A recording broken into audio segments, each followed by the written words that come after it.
Hello, everyone.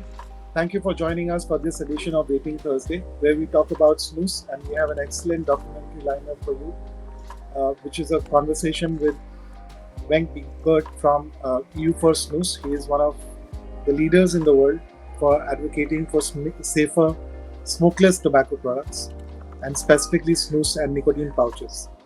But before we get into showing you the documentary, we would like to first introduce you to Nihar Dholakia, who is a harm reduction expert from India with specific insight into safer, smokeless nicotine and tobacco products.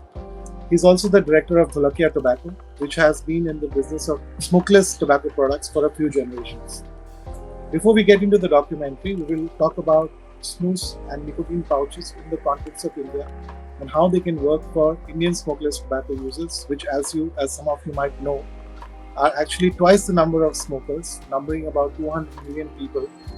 But the Indian smokeless tobacco is especially risky and leads to about 350,000 deaths a year.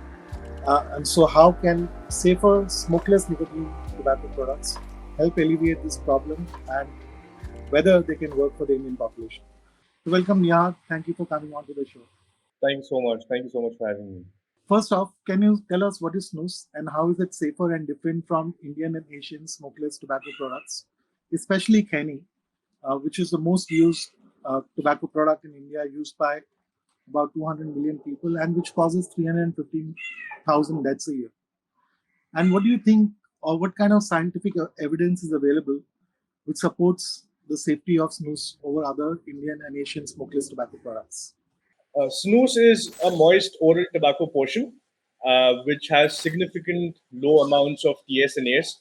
So TSNAs are a group of nitrosamines which are present in tobacco and tobacco smoke, which are carcinogens. So the entire one of the reasons why snus is less harmful is because it has lower content of TSNAs. If you look at the research and data, the product originated in Sweden, and Sweden right now has the lowest tobacco mortality rate, and it has the lowest smoking population in the entire world. So, the data and science and research suggests that it has significant harm reduction benefit over any form of smokeless tobacco present. If you look at it in the Indian context, we have a wide portfolio of smokeless tobacco products. We have about 300 million tobacco consumers, but out of that, 200 million are smokeless tobacco consumers. But there's there's no quality control as such in making smokeless tobacco products in India. So there's no control of TSNAs, there's no control of the additives, and that's why the Indian smokeless is much more harmful than compared to a fruit. You know, if you talk about the entire process of how snus is made, the first step is selection of the right tobacco. We need to select tobaccos which have low TSNA contents. The TSNAs are part of tobacco. So the first step is selecting tobaccos which has low TSNAs in them. And the next step is pasteurization. Just how you would pasteurize your milk, for example, to kill the bacteria in it. We pasteurize the tobacco. So the entire process is about 24-hour long process. So this is one of the reasons why snus is less harmful. It's risk reduced in comparison to the Indian smokeless products that we have in India.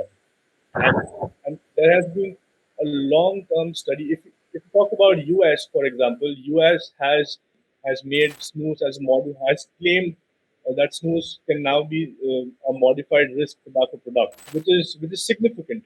A US FDA, which is the most strict FDA on this planet, and there's a lot of science and data that has been evaluated by them to call it a modified risk tobacco product.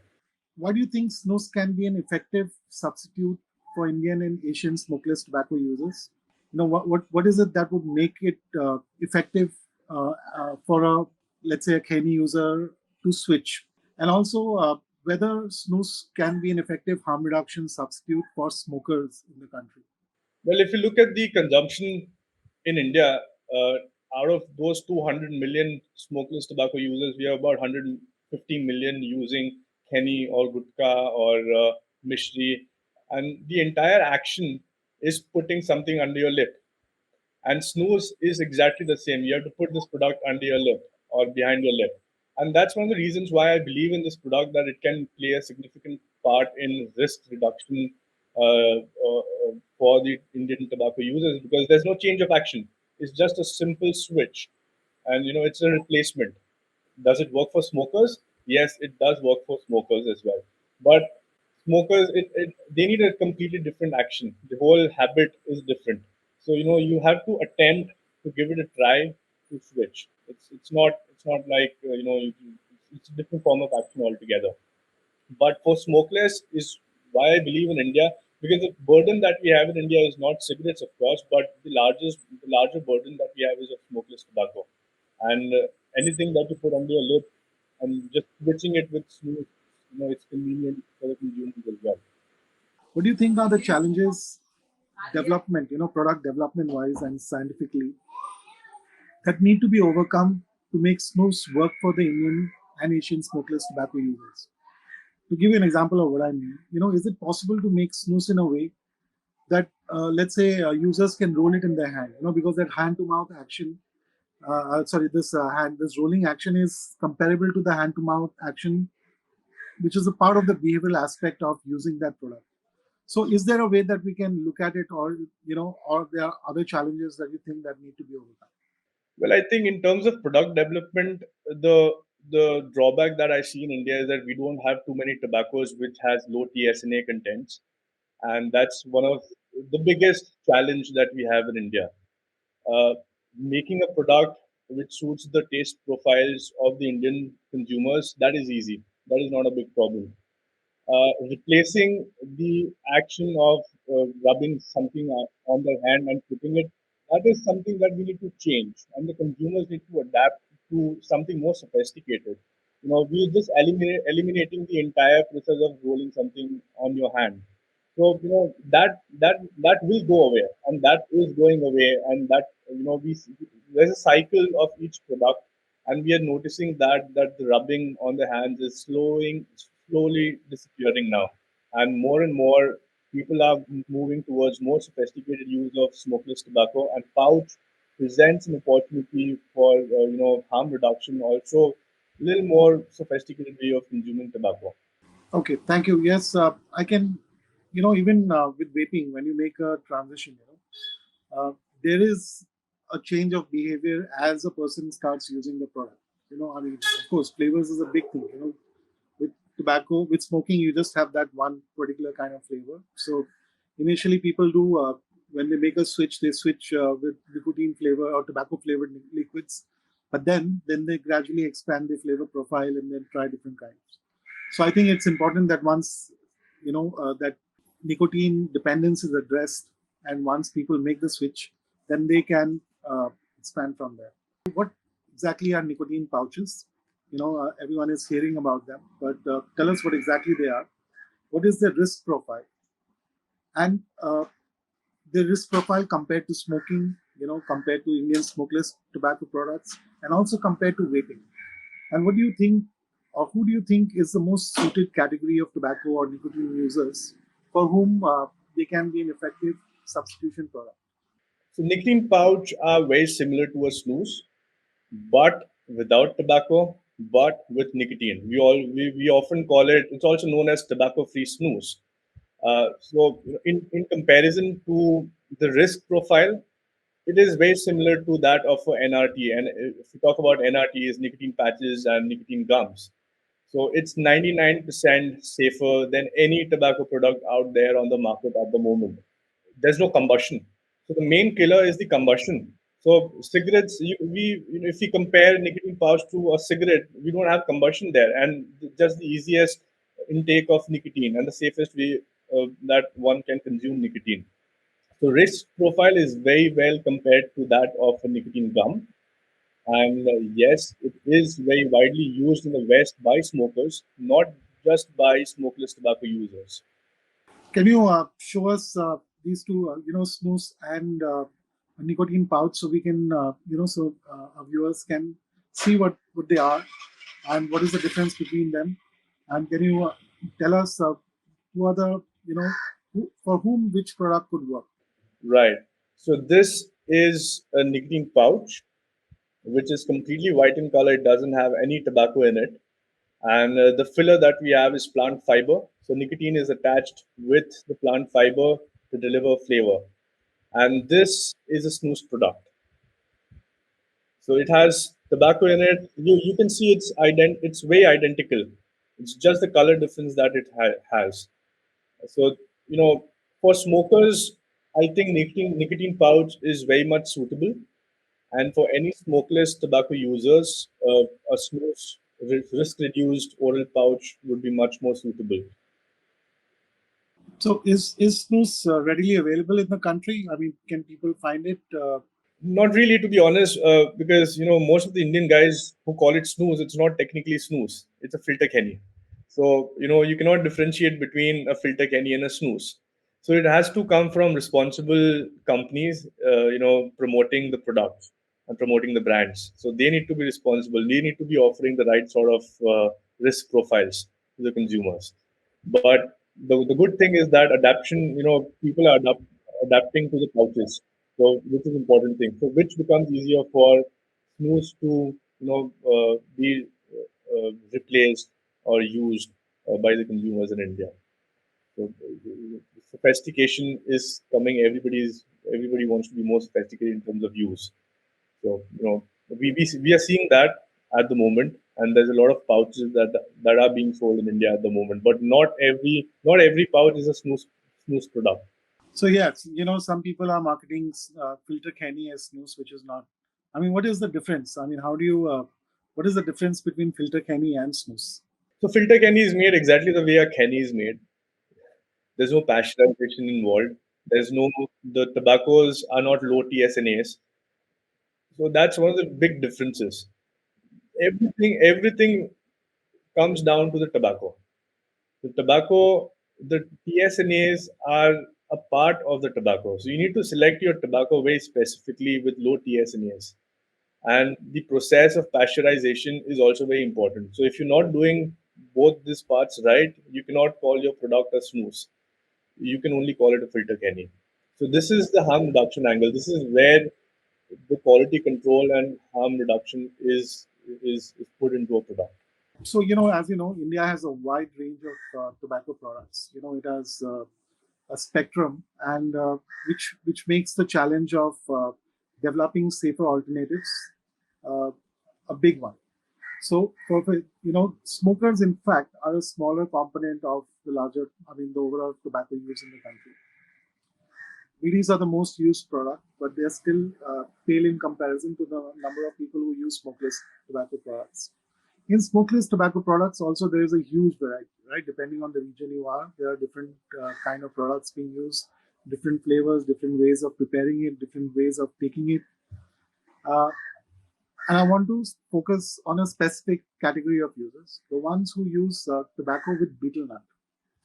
Now, it's used in many forms. It's part of pan. It's gutka, which is banned in many states, but however, it's still freely available, and people have gotten around to around the current laws, and you can still find it everywhere. In the Northeast, it's directly consumed with betel nut. So my question is, do you think in the future will it be possible to develop a product? Now, we know snus addresses nicotine dependence, so it could be very well adopted by canny users. But what about people who use tobacco with betel nut? Because betel nut also has dependence properties, right? It's also an addictive substance. So, how can products be addressed to that demographic? And what kind of innovation would it take to get there? Right. So, gutka and pan masala are usually chewed, and snus and khaini are usually dip forms of consuming nicotine or delivering nicotine. It's just like it's gonna be difficult for any smoker to consume snus. It's gonna be as difficult as for a gutka or a pan masala user to switch to snus, because we need to replicate the whole chewing aspect, the action of consumption.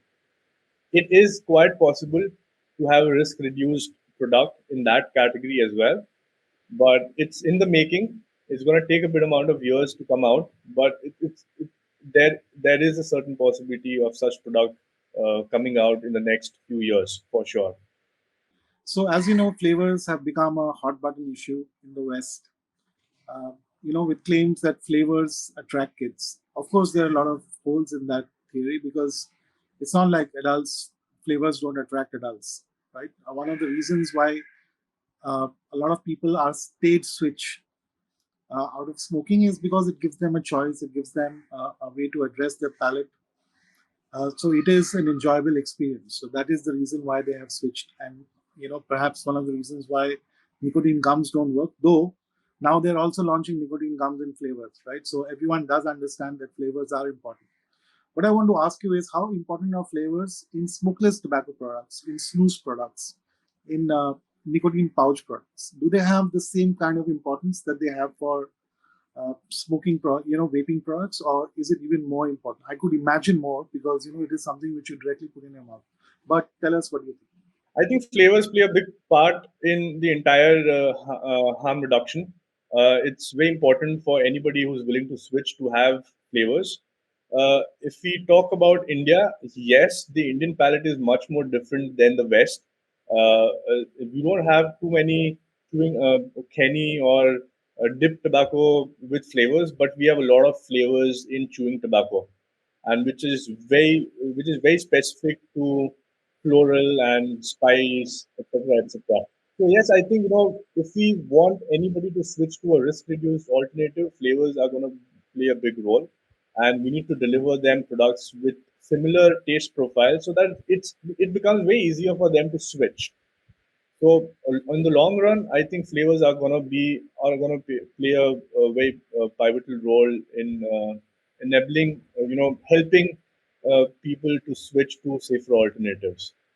Thank you, Nihar. I was in Delhi a few months back and happened to come across someone working in the tobacco control field. Uh, and already, there is, noises coming from that section that, snooze comes in flavors, nicotine pouches come in flavors, they will attract kids. And that is their central reason for opposing them. So the harm reduction aspect gets buried in the fact that they could be appealing to kids. How do you address a concern like that? Responsible marketing and responsible distribution is going to be a big thing in the next 5 to 10 years. With what has happened in the US, we don't want any products or any risk reduced products to go the same way. Uh, so first, the companies who are selling the products needs to be completely responsible. And second, sure, we won't do fruity flavors or flavors which are attracted to the kids, but we can do a lot of other flavors which are not quite attractive for the kids, like traditional smokeless tobacco flavors. So that and mint is something which is very common, and mint is very appreciated by the Indian smokeless tobacco users as well. So I think there is going to be a certain segment of consumers and who are going to opt for such products. But at the end of the day, it comes to responsible marketing and responsible distribution and selling. So that's where the companies themselves have to be very careful, and they have to make it right. They cannot go out and sell to kids. India, as you know, is a major producer of tobacco.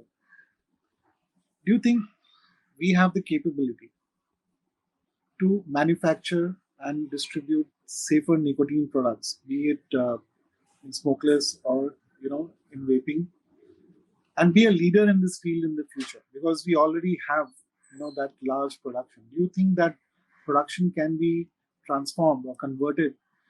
Because right now, the tobacco is being made for the most harmful products. It's being made for it's been grown for tobacco or for smoking, for smokeless tobacco products, which are quite harmful. So, do you think in the future India can lead this transformation, transform and lead this whole movement for transition to lower, safer nicotine products? Absolutely. I think, India is the second largest grower of tobacco. It is the largest extractor of nicotine in the world.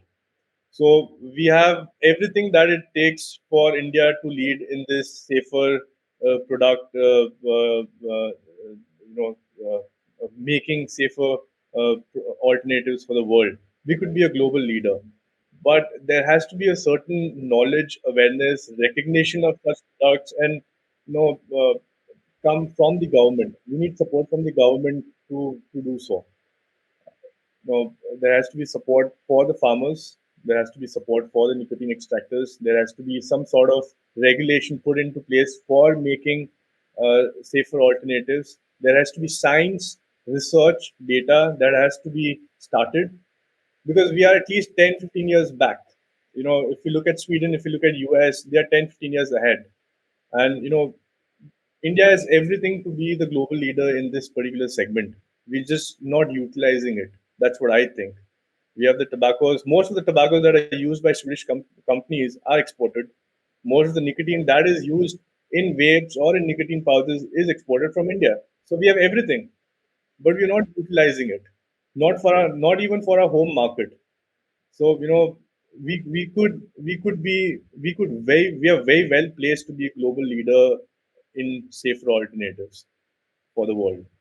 To dig a little deeper into that, Nihar, so what kind of, let's imagine that you had policy control, or you had a way you could shape how this thing pans out.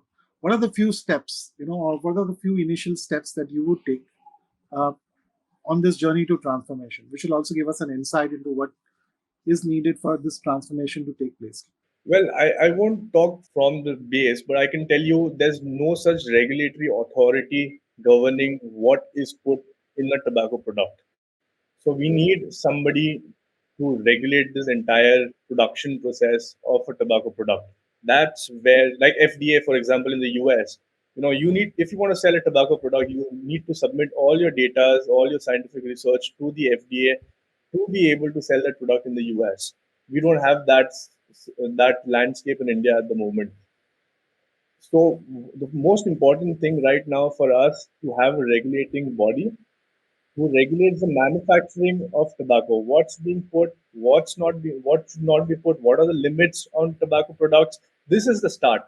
If we start doing this, I think we'll come to a point where any tobacco manufacturer in India will be able to provide a risk reduced alternative. So this is the most important thing right now for us in India. Any licensing is also very important. We don't have any licensing in India, for example. You can just get a GST number, you can register with excise, and you can start manufacturing tobacco products. That's not how it is done in the US or in Europe or in any place. In Sweden, for example, you cannot do that. So there's a whole approval process, the product approval process that a company has to go through to be able to market that product. So I think that's the one thing that we lack in India, and if we take control of that, I think I think we can offer products which are risk reduced, of course, and which are controlled. If such a standard was put into place, and let's look at the Indian landscape, and then see if it's possible to do something like this. So most of these players, or most of these manufacturers, are small time players, right? They are cottage industries, and will they be able to comply? I mean, laws are good if they can be implemented, right? If they are good for the region for which they govern. So, do you think they will have? Is it possible for them to comply with these standards? Now, this as a uh, person from the industry, you would know better. I mean, so if manufacturing standards were put in place, in short, do you think it could be effective, could be implemented such that these small players could then abide by these standards? And what kind of monitoring mechanism would be needed? Do you think it's feasible practically to do something like this in a country like India? We have to look at the larger picture. The larger picture is to be able to offer safer smokeless tobacco products. Not everybody is going to be able. Not everybody is going to be willing to, or will be able to comply with the standards. So it has to be forced. you cannot say the smaller guys won't be able to comply with it, so we cannot implement it. We have to look at the larger picture. We have to look at the 300 million tobacco users that we have in our country. So I think it's not going to be possible for everybody to comply of to the manufacturing standards, to the technology. Not everybody has access to the technology as well. So only the guys who can manufacture to the standards are going to remain in the market, which is also good because the consumers can get the right quality of products. They cannot, right now the Indian market is as such cheaper. जो सबसे सस्ता है वो बिकता है. That's how, because of the, we have about 200% taxation on tobacco products. It's not, the taxation ideally should be compared to the, based on the risk profile of the tobacco products. So I don't think everybody will be able to comply to this manufacturing standards. But if they want to be in the market, if they want to be able to still manufacture it, they will have no choice but to comply with the manufacturing standards. I think that's when the whole revolution of quality tobacco products will come in India.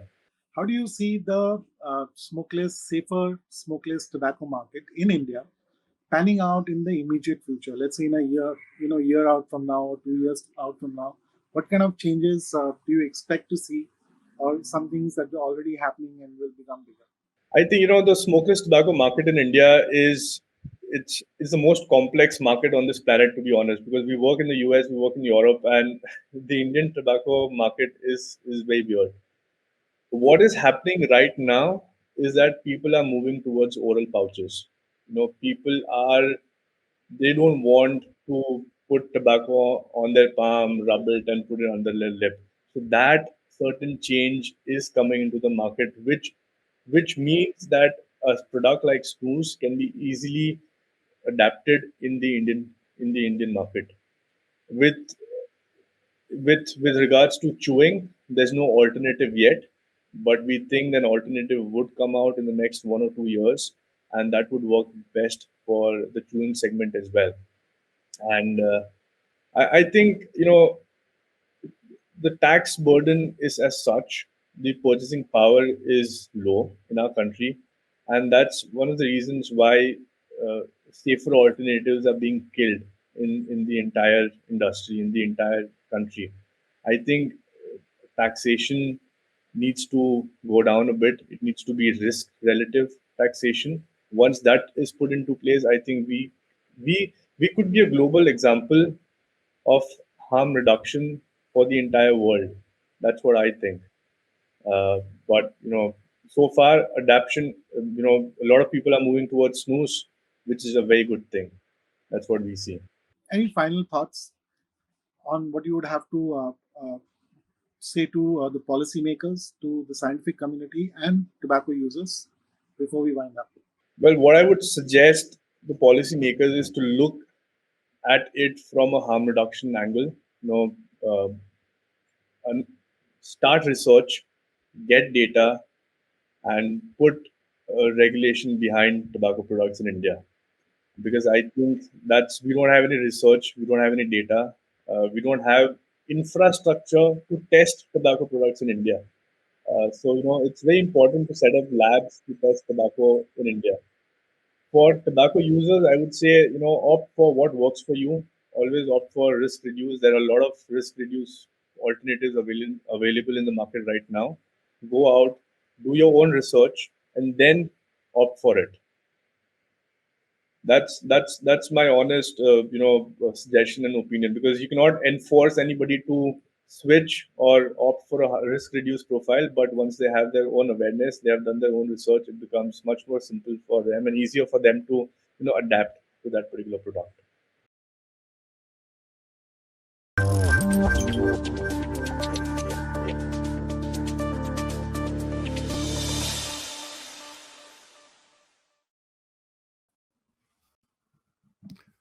Hello, everybody. This is Bengt Wiberg from Sweden, and it's about to snow today, they say. It's rather cold here up in Sweden. Thank you very much for inviting me to this session. We are going to talk about snus, nicotine pouches. What is the difference? We're going to talk about flavors in greatly harm-reduced products, such as e-cigarettes, heat-not-burn, snus, nicotine pouches. And I'm going to explain the Swedish experience of snus. Should I speak louder? Can you hear me better now? Fixing the technicalities. Can somebody put in the text box if you can hear me well now?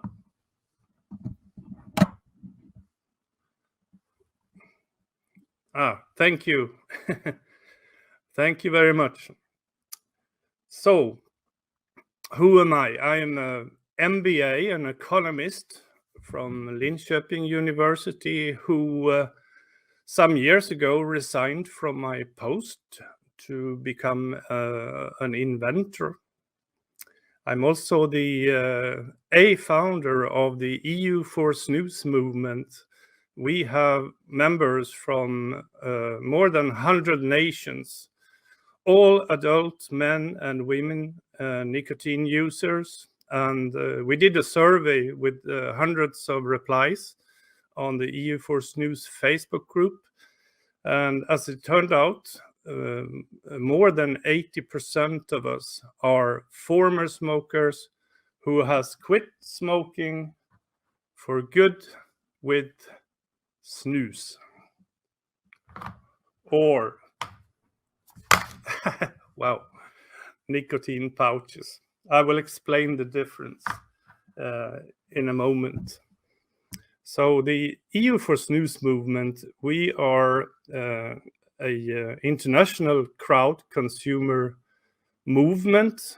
There's no employees, and I'm not the director, as somebody mentioned here in the introduction. I'm one of the founders of EU for Snus, and we are on Facebook, on YouTube, on Twitter, on Instagram, and LinkedIn. I might have forgotten somebody.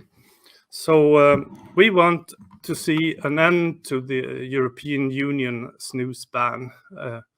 And we would like to see snus becoming more well known in the rest of the world. Today, we have about more than 10% of the adult population in Sweden. I think it's actually around 17% of all persons who are allowed to vote in Sweden are using snus.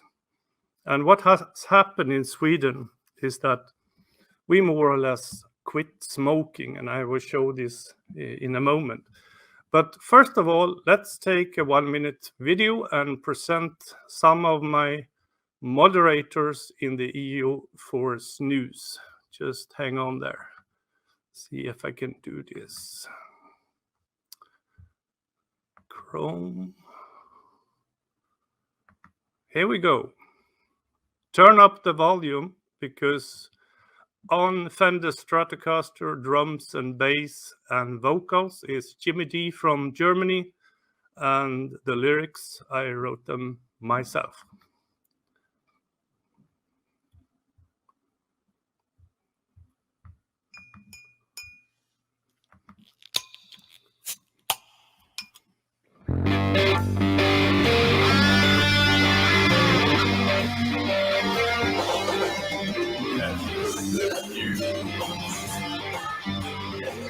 Revolution, baby. We were married at small. One stop the use. Next to the use of skills. We want the right to choose. Next to the use of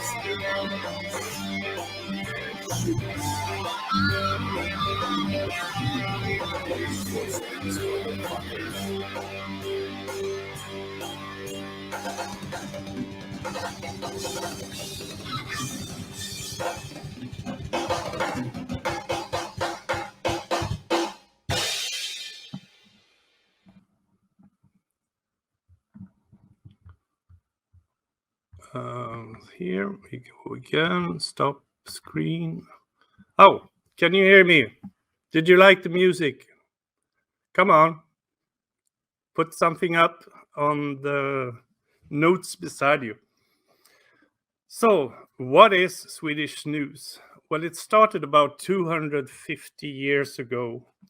And the first snus was loose snus. I don't know if you can see. Now I spilled some snus on my keyboard, but it's loose snus. You grab between your fingers and you press a little ball that you place on your upper lip. Then in about 50 years ago, the first portion snus came out. It looks like a little tea bag that you place under your upper or lower lip. It doesn't matter really because it's totally spit free, and it gives you the nicotine that you need.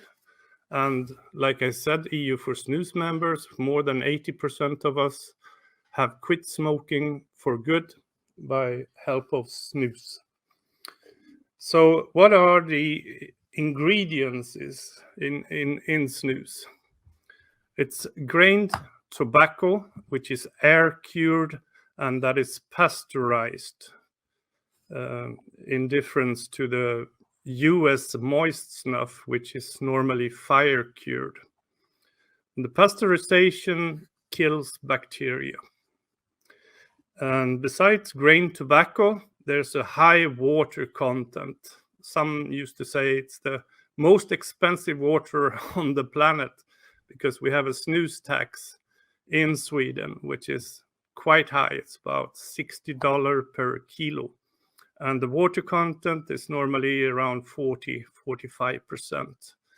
Then we have salt, sometimes flavors. Snus comes in many flavors.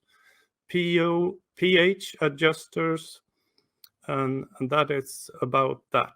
Snus was invented, like I said, 250 years ago in Sweden, and in the 1800s it emigrated to America. So, nicotine pouches. There's a lot of brands of nicotine pouches, but they more or less look like this. Still the same tea bag. You can put it on under your underlip or upper lip. So I'll pop in. I know I already have a snus, but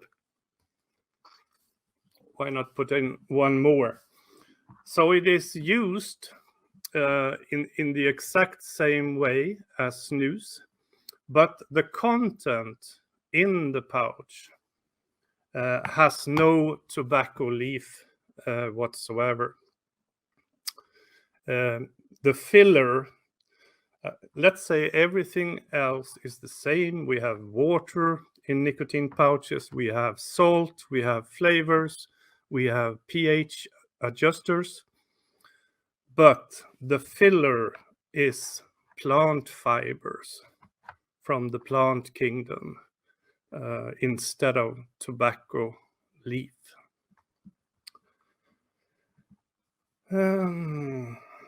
Yeah, let me say, I will save the last 15 minutes for any questions that you might have, which I would be very happy to answer.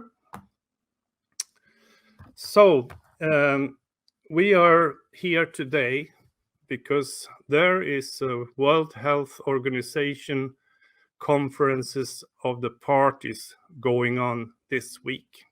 It's completely secret. There is no journalists invited. There is no nicotine consumers organizations invited. And I know for a fact that just at this moment, INCO, the International Network on Nicotine Consumers Organization, is staging a rally or peaceful demonstration outside the Bloomberg office in London. Good luck to all of you in INCO.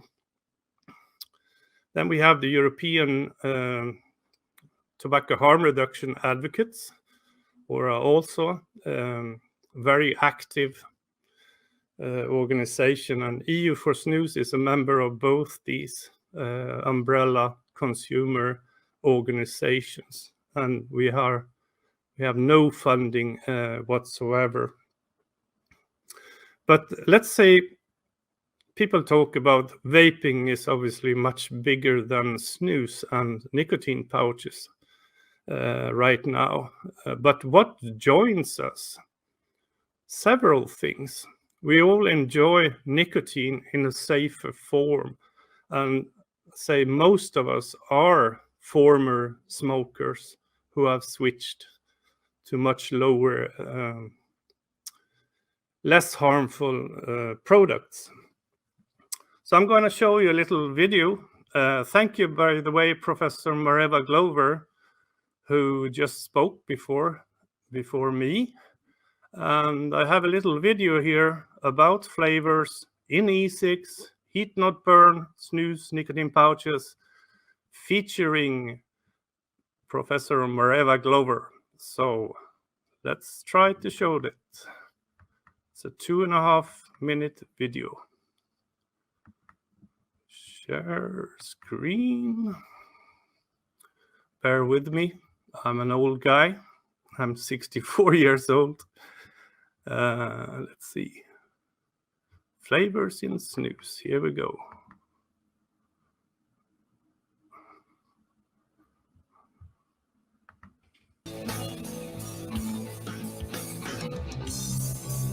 Hope you can see. A very immediate question that involves actually the whole world, and that is flavors. How can availability of different choices of flavors in e-cigs and snus, for example, contribute to more people managing to smoke? Yeah. So one of the issues is that smoking tobacco, that has been the most sort of dependency-forming way of using nicotine. When people switch to vaping and heat not burn, and heat not burn is a good example because it is weaker. It's weaker. And I've just been to Japan, and for people switching over from smoking, some people find the heat not burn is not as good. So one of the users said to us that what he did, he switched to a mint flavored heat stick. He didn't used to smoke menthol. He switched to mint, and that helped and kind of compensated a bit for the weakness of the new product. So it's the flavor adds another aspect to the more aspects you have, the opening the packet, the hand-to-mouth movements, the sensory aspects, and the flavor. It adds... And your scent. Yes, the smell and the taste. It adds to the experience. And if something has less experience, less reward, and is weaker than smoking tobacco, it's important to help people switching over that. The flavour is incredibly important. I'm totally against banning the flavours. Right. In tobacco, in this heat not burns, snus, or vaping, that would be another thing that would undermine the success of people switching over. And the success rate would most definitely be affected, I guess. Yeah. And if we are modern people, we are normally used to having a variety of everything.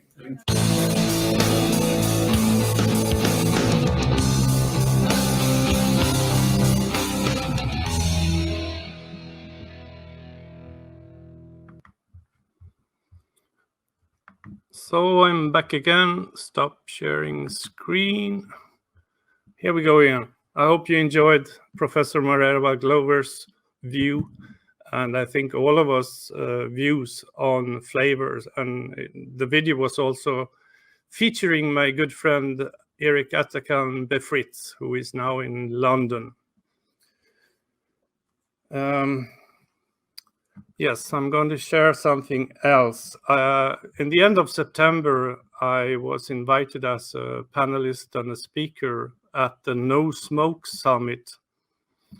And I was very happy for this because here we had, for example, several worldwide known cardiologists and one of the foremost experts on snus in the world. Let me try to show you the slide. Share screen.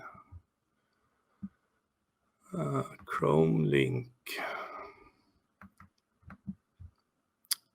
Here we go. And present. I hope you can hear me also. Show present. Hope you can see this from the beginning.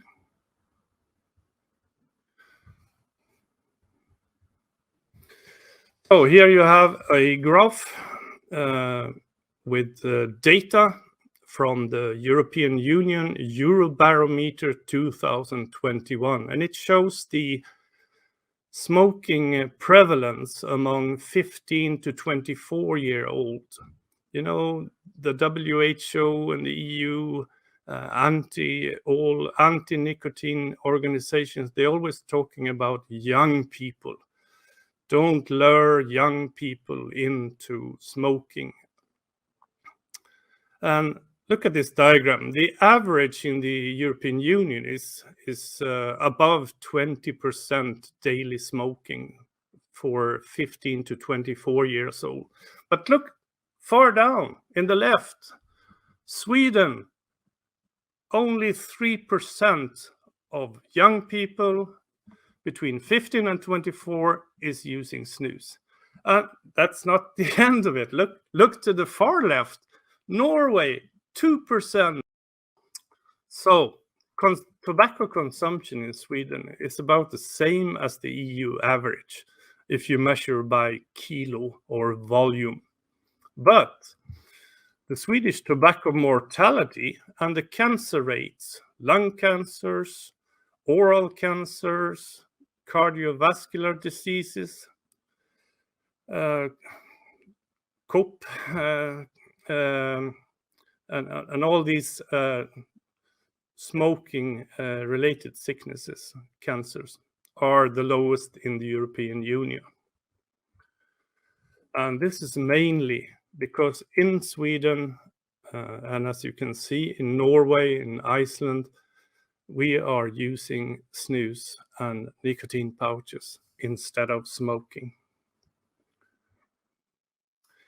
At this event, end of September, I was commenting on the European Beating Cancer Plan, the BECA. And what is symptomatic here is that in this BECA plan, they are talking about 40% of cancer cases in EU are preventable, such as cancers caused by smoking. I couldn't agree more. But then they start talking about tobacco consumption continues to be the leading cause of preventable cancer. So you go from smoking to tobacco, which includes snus. And then the conclusion is through rigorous enforcement, including stricter rules on novel nicotine products, like nicotine pouches, like heat not burn, like e-cigarettes. And then all of a sudden, from smoking, which is the biggest cause of all cancers and tobacco mortality, to tobacco, which includes snus, nicotine pouches, and anything has to do with nicotine. And the European Beating Cancer Plan also says we will use the remarkable potential of new technologies and scientific progress to reduce cancers in EU. And what do we have here?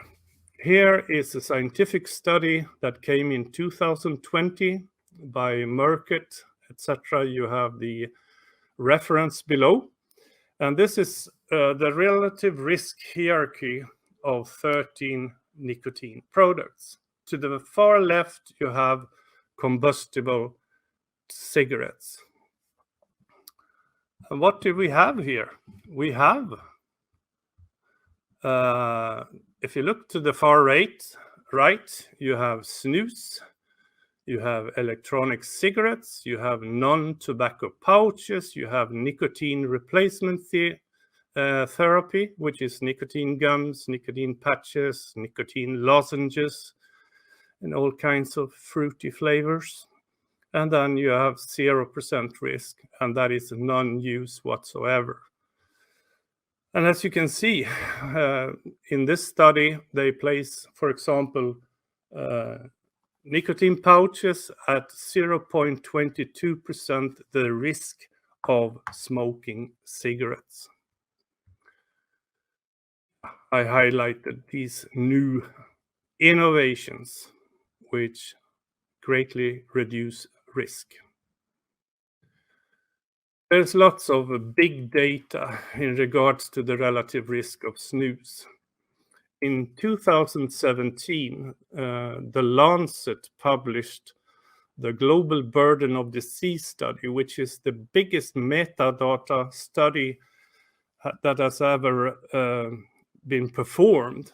And what they have done basically is to collect all scientific publications for the past 26 years. And the conclusion is that Swedish type of snus, as well as snuff, nasal snuff, had no higher relative risk than 1.0 for any health outcome. I know that not all of you perhaps know what is the meaning of relative risk. But a Swedish professor, Stefan Willers, published this quote in the Swedish Medical Journal in October 2018. A recent large epidemiological study could not demonstrate any increased risk of disease with Swedish snus. Snus is something you put under your lip. Upper or lower lip doesn't matter. So shouldn't there be a higher risk for oral cancer when using Swedish snus? No. The Karolinska Institute. In Sweden, we do have databases which are extremely large and covering some 30 years of data collection. And in May 2020, the Karolinska Institute, they are the organization that every year awards who gets the Nobel Prize in medicine. And the conclusion was that compared to never snus use, ever snus user was not associated with oral cancer. And this is a pretty large cohort, I mean number of people. 418,000 male participants, corresponding to 9.2 million person years. And what is not explained in this slide is that when consuming 4 cans of snus, each can holds 20 pouches or less per week.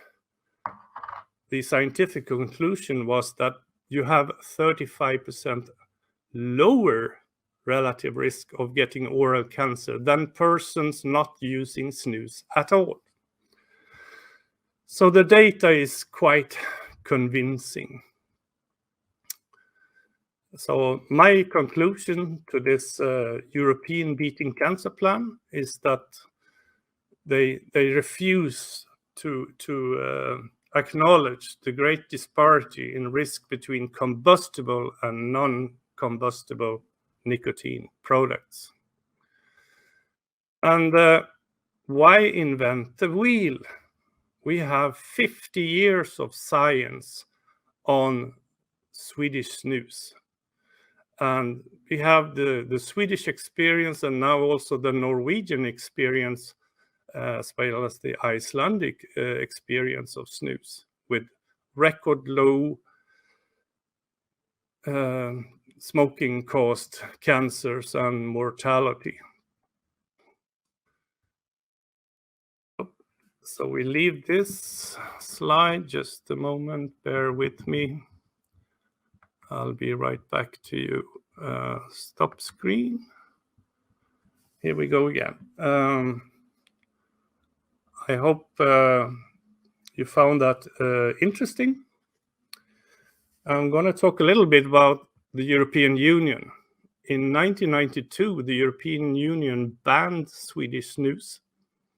What is still allowed in the European Union is chew bags. They look exactly like snus, but they contain cut snus tobacco instead of grained snus tobacco. You're supposed to chew them in your mouth. So we have chew bags from North Africa, from Asia, some with very dangerous content. Those are allowed in the European Union, but snus is not.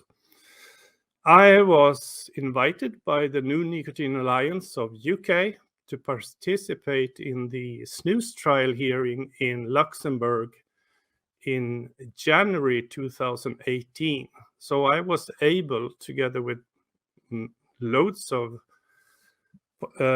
visitors, to hear the European Union argument against snus. One European Union lawyer said that snus had nothing to do at all with the fact that Swedish men in particular had stopped smoking. It had to do with Swedish men's healthy living style. I don't think so. Another EU lawyer said it has to do with Swedish men's paternity leave. Sweden has such generous rules on paternity leave that that is the fact why Swedish men has stopped smoking. And this is, of course, totally rubbish. There is no such studies. And besides, according to the latest statistics, 70% of the paternity leave is taken out by Swedish women, and you can spread it over 12 years. So we want to see an end, and from EU, and for the 100 million daily smokers in the European Union could have so much use of the Swedish experience of snus. I would like to mention also ETHRA, European Tobacco Harm Reduction Advocates. They made a big survey, probably the biggest survey on nicotine users in the world. Some 35,000 nicotine users answered this big survey. And if I remember correctly, I think about over 60% of those who are using cigarettes for their nicotine. Of those 61%, 31% would be willing to try snus or nicotine pouches in order to help them quit smoking if it was available. Now, 31% of 100 million, bad with the mathematics right now, but it comes to some 10-12 million daily smokers in the European Union who would be willing to try snus if it was available. So this is a big shame, and therefore I'm going to show you a video featuring Konstantinos Farsalinos, Brad Rodo, Gary Stimson, Ricardo Polosa, and Mareva Glover, and some other persons. This video is about 8 minutes long, and I hope you enjoy it. Hang on. Chrome link.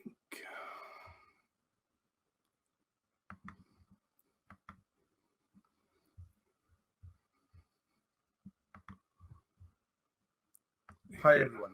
I'm holding in my hand a pack, let's call it, of Snus.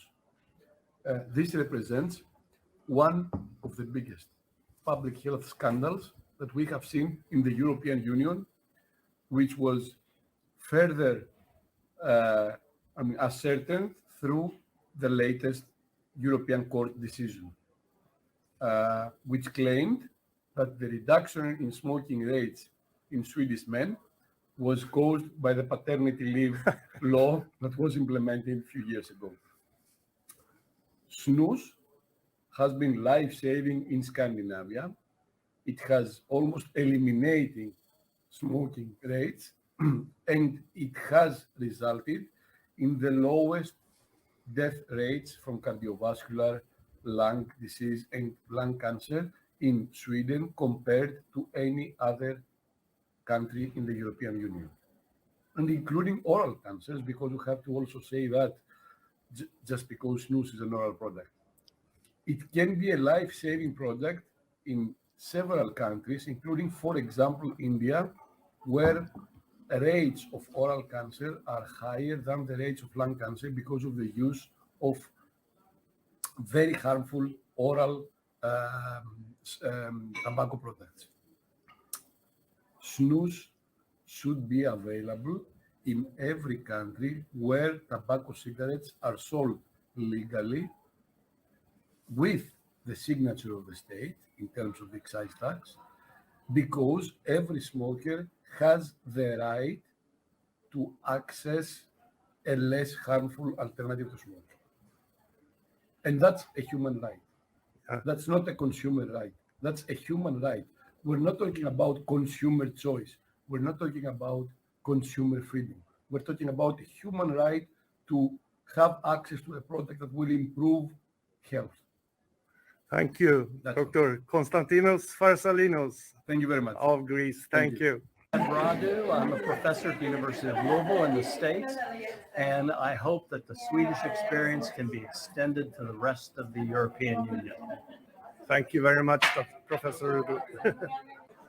Stand up for EU for Snus. The ban on Snus in the EU is scandalous. Many of you will know we tried to challenge that legally and it was thrown back by the European Court of Justice, but we really do have to overturn the ban on Snus. The UK is still just in the European Union, so I'm very pleased to be able to say that I'm standing up for EU for Snus. If the UK leaves, we will fight the battle in the UK independently. Go UK. Could you tell the viewers who you are and your background? I'm Jerry Stimson. I don't use Snus, I don't vape, but I'm very supportive of people who want to use Snus or want to vape in order to switch from smoking. And Snus, I think, is going to be the magic bullet. Across Europe, we've got a lot of people who are using e-cigarettes, but they don't work for everybody. So Snus has to be added into the mix to help people switch away from smoking. Thank you very much, Professor Gary Stimson. Hello, I'm Mareva Glover. I'm from New Zealand and I'm the director of the Centre of Research Excellence. And my focus is on Indigenous sovereignty and smoking. I've been lobbying actually in New Zealand for a very long time for our smokers there to have access to Snus. And the government is still claiming that Snus is illegal, but in actual fact, the law is not that clear. So New Zealand is about to put out draft legislation, and I believe that there is a threat that they may make it very clear they're going to make Snus illegal. So we need help in New Zealand, people to support us in lobbying government to make this available, or at least let New Zealand smokers also have access to Snus And also the tax needs to be changed because they're taxing it at the same rate as cigarettes, which in New Zealand is very, very high. Where would you place the risk of, you heard Brad Rodo just now. So I'd like to see taxation on tobacco products and nicotine products according to relative risk. And Swedish Snus, well, if we're going to have no tax on vaping, which is the current suggestion, then I think there should be no tax on Swedish Snus because it's as or more reduced risk than even vaping is. Thank you very much, Professor. Thank you. I'm Professor Riccardo Colosa, the director of the Center of Excellence for the Acceleration of Harm Reduction. Today I would like to give my opinion about snus. Snus is a nicotine-free product which contains nicotine. It's being largely used in Scandinavian countries with phenomenal results in terms of public health. In fact, Swedish users have half of the prevalence of cardiovascular disease and lung cancer compared to their citizens in Europe. Snus can make a big difference in terms of public health, and it can be part of assorted tobacco harm reduction tool armamentarium, even in Italy, if we can make it with the pizza taste. Great. Okay. Good afternoon. My name is Harry Shapiro, and I wear three hats. I'm involved in tobacco harm reduction as the author of the Global State Tobacco Harm Reduction Report, gsthr.org, if you want to go and have a look at it. I also work in the drugs field in the UK. And my third hat is to be the author of various rock books, including Jimi Hendrix, Eric Clapton, and Bruce. I'm also here to tell you very briefly about snus, which interestingly is tobacco harm reduction in action for about the last 200 years with a huge evidence base. And I think snus actually gets a bit ignored. All the talk seems to be of e-cigarettes and heat-not-burn. But let's not forget about snus as a very effective alternative to smoking cigarettes. Thank you very much. Listeners, bonjour, guten Morgen. This is Snooze. It's an oral smokeless tobacco product. It's also available in no. Oh, I'm back again. Let's see here. We closed that one, and here I am. There's another fact about snus that actually Professor Brad Rodo of the University of Louisville in the United States was telling us. And the fact is that Sweden is probably the only country on the planet where male smoking is less frequent than female smoking. And Brad Rodo told me that the only really great thing that Swedish men can teach Swedish women is their habit of what products they use for their nicotine. In all other countries, I think like in China, there's a smoking prevalence of 50% among men and only 2-3% among Chinese women. I'm going to show my last video. It's about 5 minutes long, and it shows how outrageous these anti-all nicotine tobacco crusaders are willing to go. Here, me and Atakan Befritz of the New Nicotine Alliance Sweden visits a doctor thesis presentation at the Karolinska Institute in Stockholm. And one of the professors actually suggested that it's too bad that you cannot mark scientists who believe in tobacco harm reduction with a red star. Hear it out.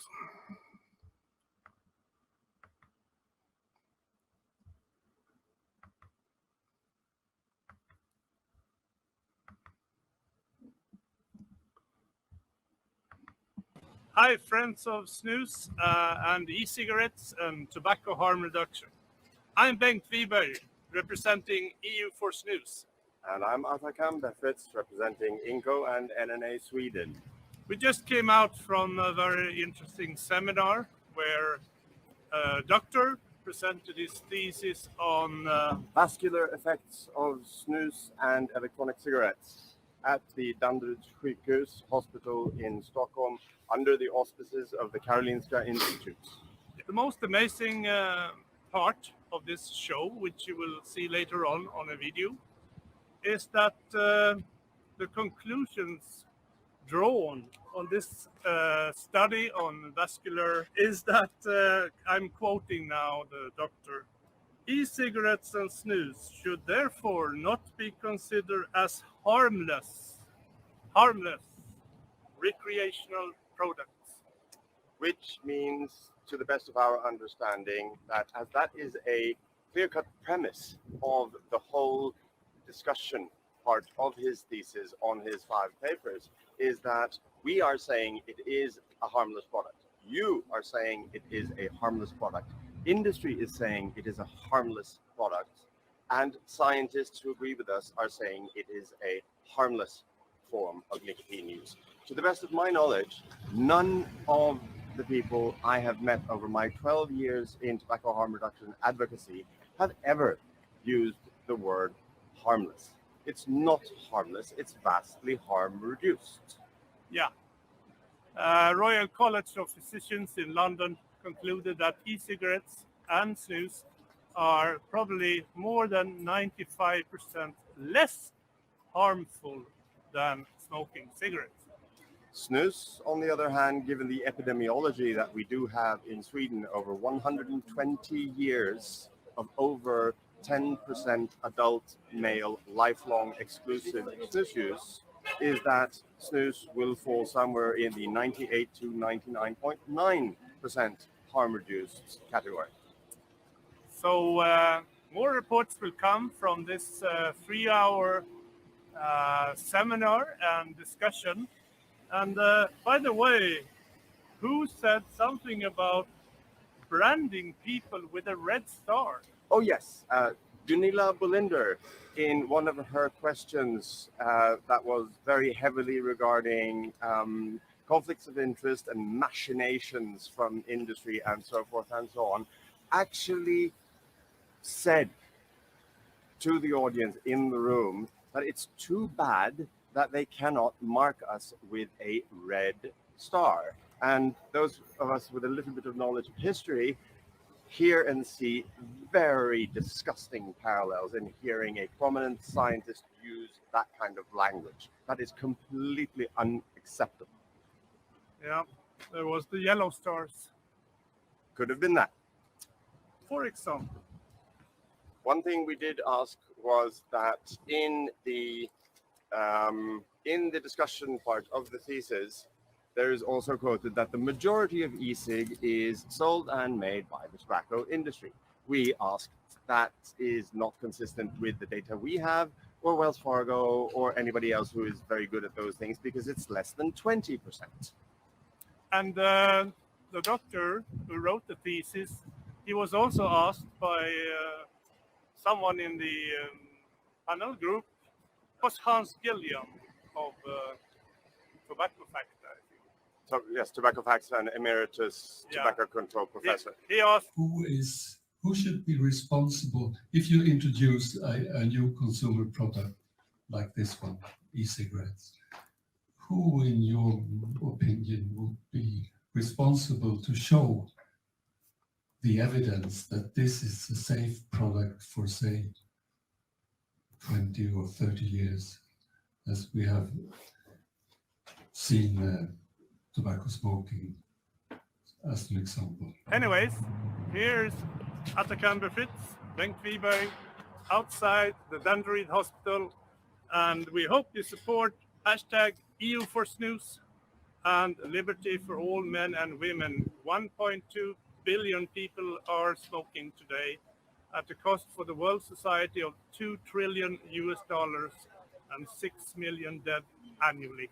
and we are reporting from the bike shed. Yes.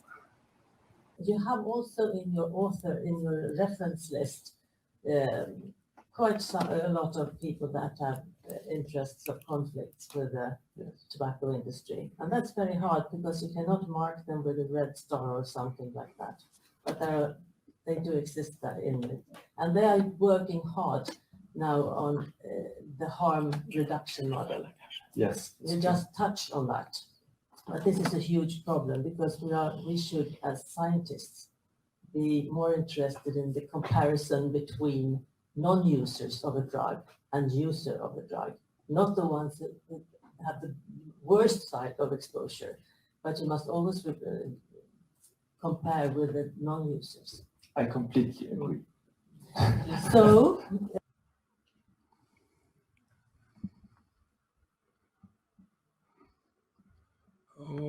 let me get back to you. I hope we have some listeners and viewers. Oh, I didn't show it as full screen. Very sorry for that. I hope you were able to see it anyway. So we talked about snus, we talked about nicotine pouches, we have talked about e-cigarettes, heat not burn. We have talked about the importance of flavors in all of these products in order to attract more smokers to switch to lower risk products. And all this talk about banning flavors and only allowing tobacco flavors. I mean, in e-cigarettes and nicotine pouches, there is no tobacco. What is a tobacco flavor? And would you, for example, what if you banned all the flavors in alcohol? Who would drink? They would all taste like water. Is that a good idea? Nicotine, according to the science, is not the cause of any cancers. Nicotine is something for adults, and in particular to help smokers go down the risk continuum and reduce their risk. I enjoy nicotine. I'm a former smoker. I smoked for many years, and I completely switched away from smoking thanks to snus, nicotine pouches, and when I have a even bigger nicotine need, I have a vaping device as well. Perhaps Saturdays enjoying a beer, a snus, and some vape. What else can we? What have I forgotten? Yeah, why not bring up FDA tobacco? In 2017, I was invited to the Global Tobacco and Nicotine Forum in New York.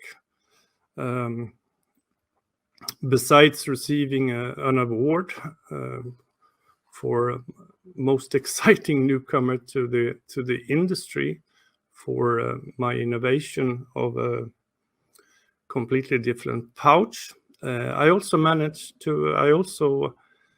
were able to interview Director Mitch Seller, the director of FDA Tobacco. And I asked him, what is your opinion about the Swedish experience of snus and how this has helped Sweden have the lowest cancer rates of lung cancer and cardiovascular diseases in Europe? And Mitch Seller replied there. Some people said it was the first time in history that FDA actually acknowledged something being less harmful than cigarettes.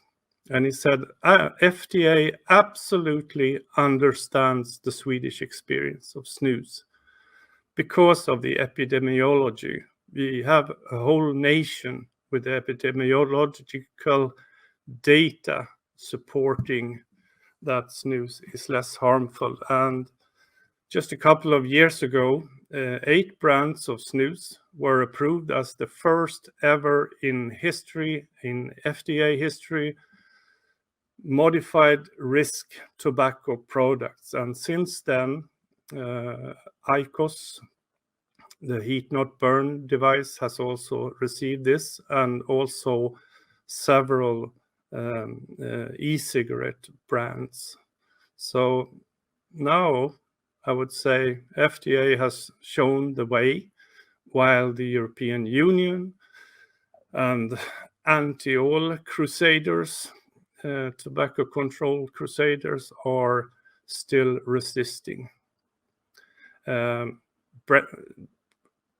United Kingdom has now made Brexit, and we're very hopeful that they will review the science on snus and also allow it in the United Kingdom as yet another formidable product of lower risk nicotine besides vaping in England.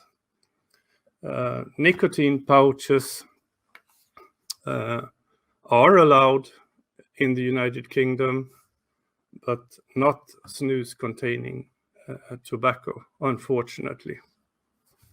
So UK government officials, if you are listening, please consider snus and look at the Swedish experience and the Norwegian experience on how the Nordic Viking countries have almost quit smoking totally. Let's see if I can find any questions. I wonder if I have to go into YouTube to see those. I forgot to show one video. It's a video that has been viewed 16,000 times on YouTube. It's very short, it's 3 minutes. And the video is called "How Dangerous is Snus Compared to Smoking?" Hope you enjoy it. Share. Stop screen.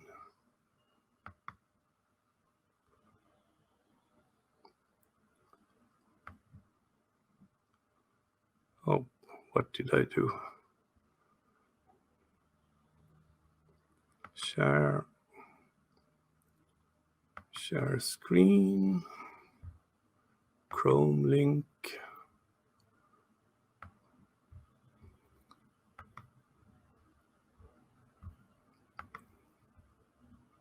For those who doesn't know, how dangerous is snus compared to smoking, would you say, in your scientific opinion? There is a very, very important difference in health risks. The most modern medical research has actually ended up by saying that snus does not cause oral cancer. It does not cause cardiovascular disease. The cardiovascular risks are close to negligible in the case of snus. And speaking of lung cancer, it's quite obvious that there is no risk at all, since snus doesn't reach the lungs. And the same thing for the airways and the neck. And that means that the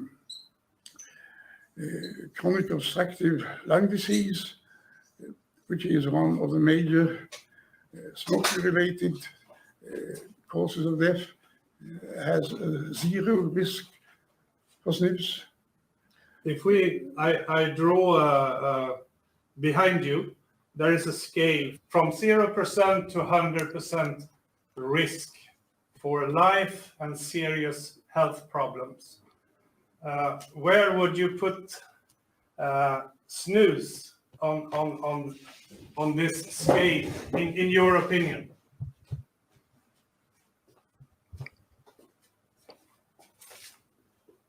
Somewhere here. Thank you. Thank you very much. And I think it's important to notice that the estimated risk point is so much closer to the zero end than to the 100%. There are so many sources of so-called facts that say, okay, snus risk is smaller than the risk of smoking, but there is still a risk. But that kind of wording sounds like that cutoff point being located quite close to the 100% end of the scale. Yes. So I think it's important to notice the exact location of that point.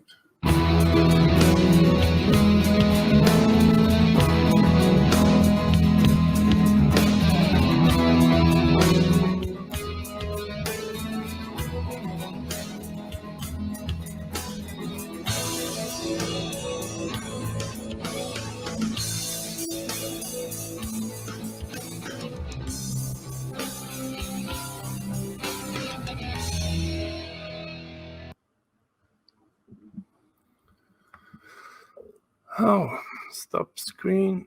Oh, stop. Oh, what did I do? I don't know if you can hear me. My time is almost up.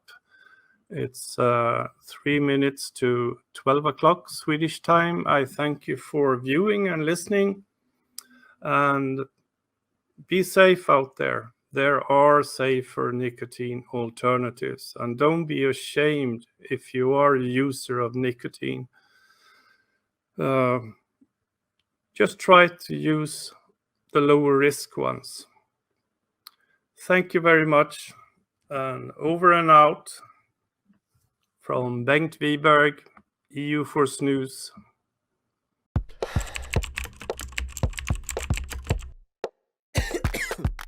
So that is the $64,000 question. Do e-cigarettes help people quit smoking? Yeah, and absolutely. What the evidence we found so far suggests that they can indeed help people stop smoking.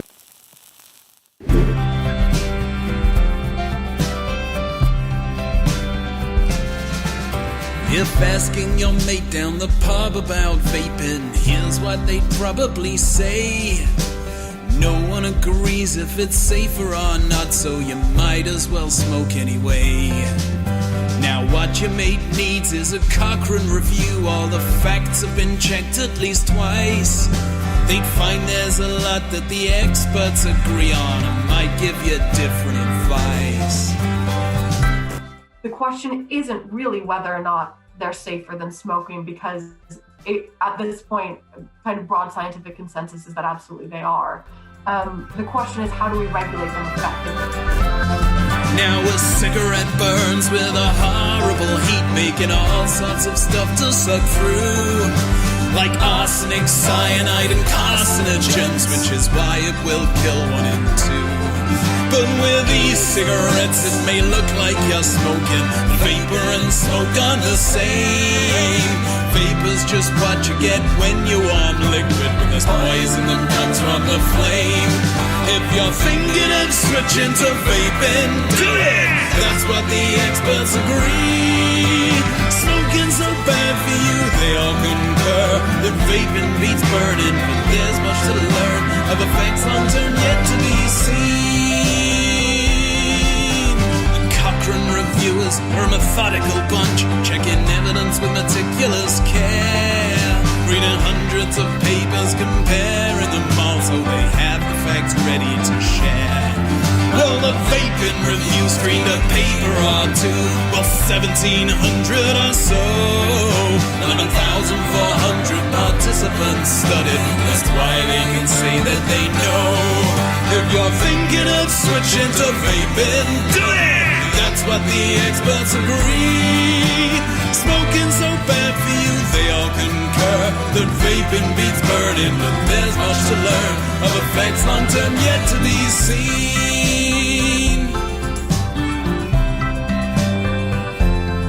So next time down the pub when you're offered a smoke, here's what you can say to your friend. Switching to vaping is safer than smoking, may help you quit in the end.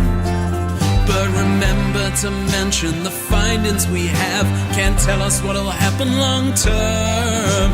Even though we know vaping is safer than smoking, we may still find cause for concern. If you're thinking of switching to vaping, do it! That's what the experts agree. Smoking's so bad for you, they all concur that vaping beats burning, but there's much to learn of effects long term yet to be seen. Switch to vaping, do it! That's what the experts agree. Smoking's so bad for you, they all concur that vaping beats burning, but there's much to learn of effects long term yet to be seen.